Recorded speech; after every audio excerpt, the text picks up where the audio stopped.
Hi everyone, I am the creator and owner of the FBI Focus channel. In this video, I'm taking you behind the scenes of my entire content creation process. It all starts with in-depth research. I track global military advancements, monitor breaking defense news, study official reports, and assess geopolitical tensions. From there, I craft a storyline that feels authentic and rooted in real world happenings. With the script finalized, I hunt for genuine military video clips from public, official domains, choosing footage that perfectly aligns with the story's mood. Then it's time for CapCut.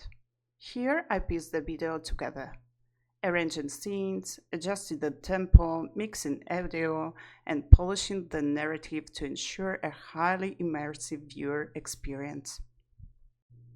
Following the edit, I move to Figma to create the thumbnail.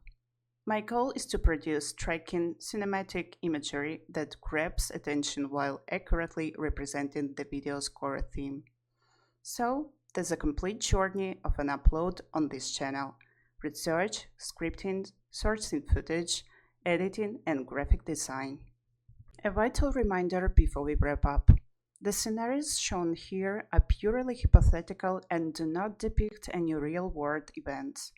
They serve a strictly educational and analytical purpose, helping audiences better understand modern investigative methods and the operations of both federal and other law enforcement agencies.